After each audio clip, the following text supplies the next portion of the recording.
Bienvenue dans Kinément Votre, le podcast qui vous aide à mieux comprendre votre corps pour mieux vivre avec lui. Ici, on démêle le vrai du faux, on brise les idées reçues et surtout, on apprend à être en harmonie avec soi-même.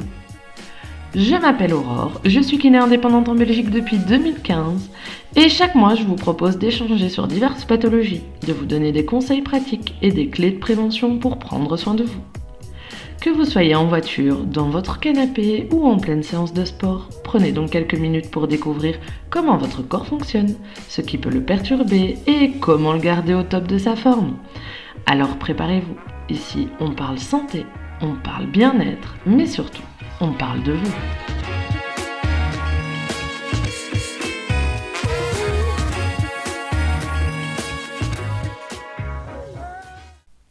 Vous pensiez venir faire 3 squats, 2 étirements et hop, rentrez chez vous. Raté. Vous venez d'entrer dans un espace étrange entre cabinet médical et confessionnal improvisé, où les gens déposent autant leur douleur physique que leur galère de vie. Bienvenue chez votre kiné, ce psy qui sent la crème chauffante, celui qui écoute vos histoires de belle-mère pendant qu'il mobilise vos genoux, celui qui connaît vos traumas bien mieux que votre prénom. Dans cet épisode, on va parler du rôle psychologique, souvent invisible, mais omniprésent dans la rééducation. De ce lien humain, qui guérit parfois plus vite que le reste. Et surtout, de ce super pouvoir que les kinés ont développé. Faire parler les gens sans jamais rien leur demander. Allez, on commence. Installez-vous et respirez profondément.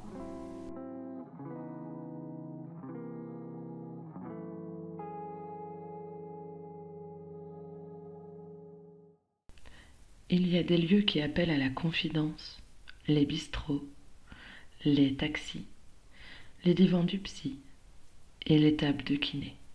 Oui, c'est la même recouverte de cet essuie qui vous colle à la peau.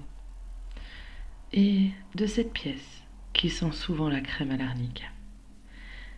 Elle est venue pour un lumbago, c'est un classique. Mais au bout de 10 minutes, elle ne parlait plus de son dos, elle parlait de lui. De celui qui est parti, ou de celui qui est resté trop longtemps. Et lui, entre 2 séries de gainage, il a vidé son sac. Pas le sac à dos, mais son sac émotionnel. Celui qui pèse lourd sur ses épaules, même sans charge additionnelle. Et moi je suis là. Je suis kiné, je ne suis pas psy, mais tout le temps j'écoute. Et souvent j'encaisse, parce que cette parole déposée, elle ne s'évapore pas toujours avec la séance. Elle reste, un peu, comme accrochée au velcro de la table ou à la poignée de la porte. Et je repars avec, juste un peu, juste assez pour me souvenir que soigner, c'est ça aussi. Être le témoin discret d'un bout de vie qui déborde. C'est beau, hein, mais c'est pas anodin. Alors aujourd'hui, j'avais envie d'en parler. Pas pour me plaindre, ni pour me faire mousser, juste pour dire que parfois, on soigne des dos et on recueille aussi des cœurs cabossés, sans jamais vraiment avoir appris à gérer tout ça.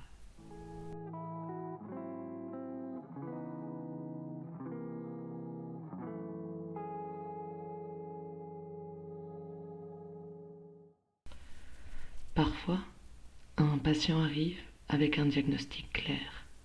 Lumbago, douleur cervicale, syndrome rotulien.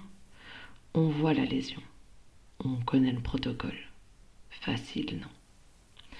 Et puis parfois, il y a ce dos qui résiste, ce genou qui ne veut pas plier, cette douleur qui ne suit aucune logique, comme une alarme qui sonne sans feu. C'est là que le mental entre en jeu. Discrètement, comme un colocataire envahissant qui ne paye pas le loyer, mais qui fout le bazar dans toute la maison. Le stress chronique augmente la perception de la douleur. Le cerveau reste en alerte, le corps se contracte, la récupération ralentit. C'est prouvé, démontré, étudié et surtout ressenti tous les jours sur ma table de soins. Parfois, Un patient fait tout ce qu'on lui demande. Les exercices, les postures, la respiration.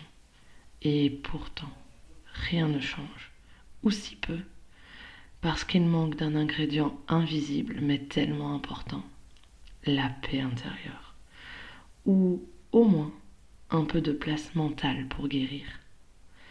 Il y a aussi ceux qui somatisent, pas dans le sens où ils inventent, non, ils traduisent. Leur corps parle quand leur tête ne trouve pas les mots, des douleurs qui parlent de ce qu'on ne dit pas au final. Et c'est là que je me retrouve parfois à masser un trapèze, en pensant que je suis peut-être en train d'apaiser autre chose, l'angoisse, la colère, la solitude, les émotions mal digérées. Alors non, je ne suis pas psy, mais je sais que si on ne considère pas l'être humain tout entier, on risque de passer à côté de la vraie source de la douleur. Et souvent, quand on prend le temps d'en parler, la douleur commence à céder, lentement, comme si elle se sentait enfin entendue. Et là, on peut enfin sortir l'élastique et commencer la vraie rééducation.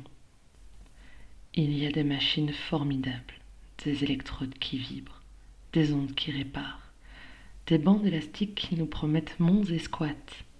Mais il y a une chose que même le plus perfectionné des appareils ne pourra jamais remplacer, la relation entre un thérapeute et son patient.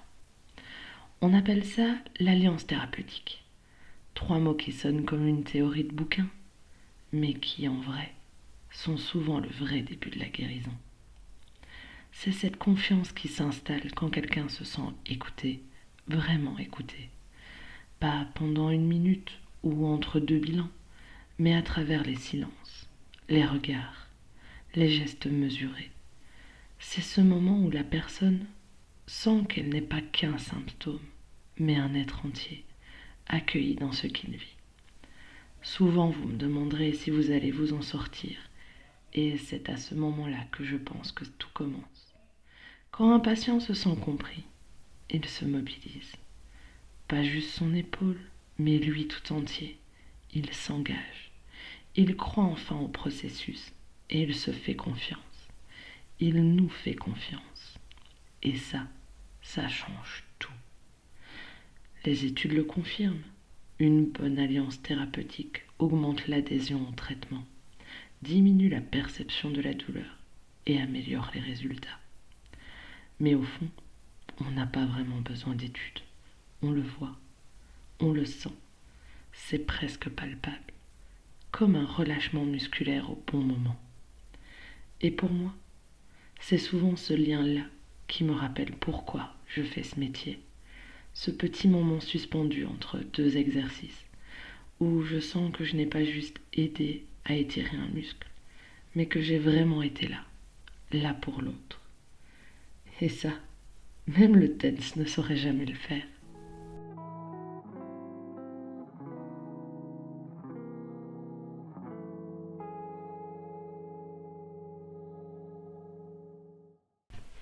On soigne des épaules, des genoux, des lombaires, mais souvent on reçoit bien plus que ça. Des histoires, des silences, des regards pleins de fatigue ou d'espoir, des bouts de vie déposés là sur la table, entre 2 séances de gainage.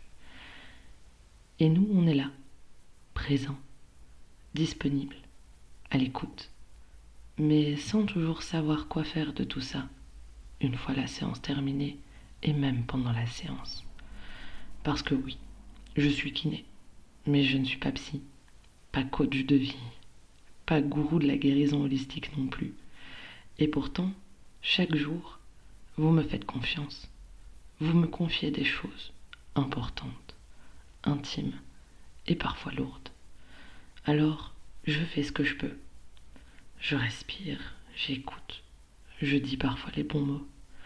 Parfois, ça s'arrête à un sourire et parfois rien.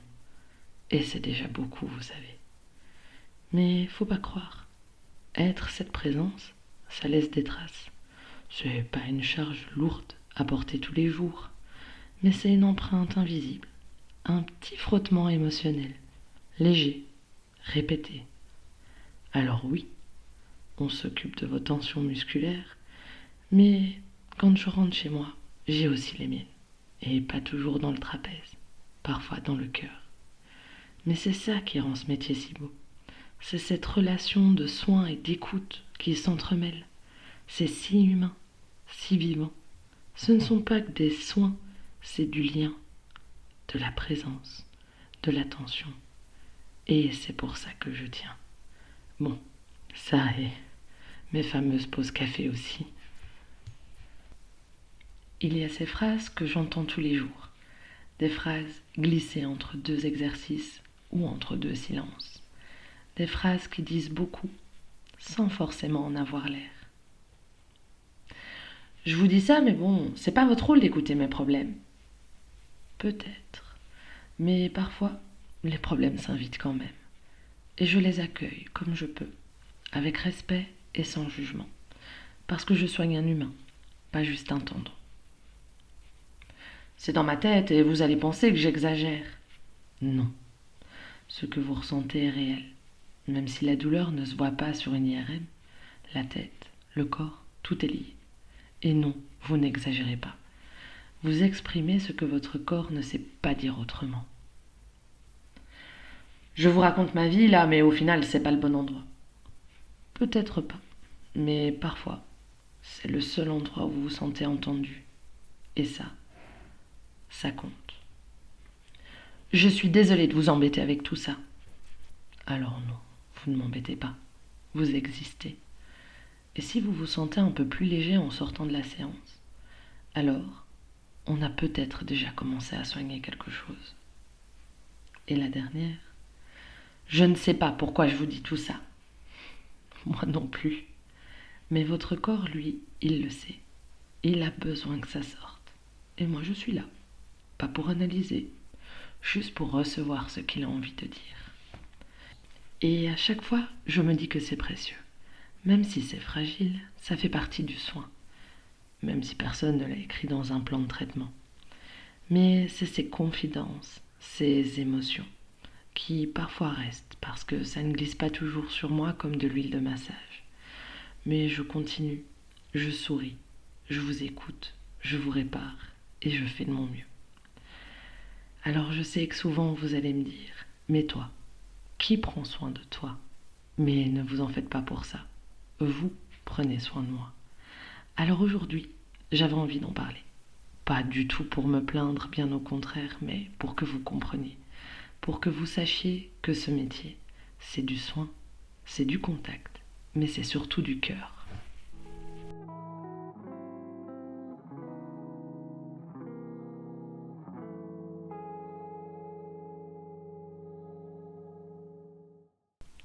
Vous êtes venu pour un podcast sur le soin. Vous repartez peut-être avec un peu plus que ça. Parce que derrière les tables de kiné, il y a des douleurs qui ne s'expliquent pas, des paroles qui se libèrent sans prévenir, et des humains qui s'accompagnent, souvent sans le dire, et vous ne devez jamais avoir honte de ça. Être kiné, ce n'est pas être psy, et pourtant, on écoute, on observe, on comprend souvent sans un mot, et on soutient, même entre deux exercices. Alors si vous êtes patient, sachez qu'on vous entend. On garde avec pudeur ce que vous déposez. Et si vous êtes kiné, n'oubliez pas de vous déposer vous aussi, quelque part, de respirer, de relâcher, d'exister au-delà des soins. Parce que prendre soin, c'est beau, mais ça mérite aussi d'être partagé. Et entre nous, si la crème chauffante pouvait aussi réparer les âmes, je serais déjà millionnaire.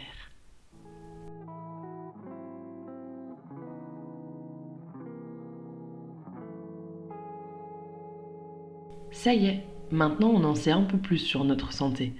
Mais avant de vous laisser filer, je voulais vraiment vous remercier. Vous.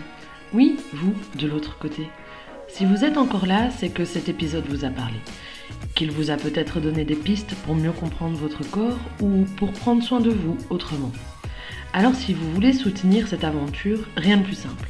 un petit like, un partage ou même une recommandation à votre entourage, parce que la prévention, c'est un cadeau que l'on peut tous offrir.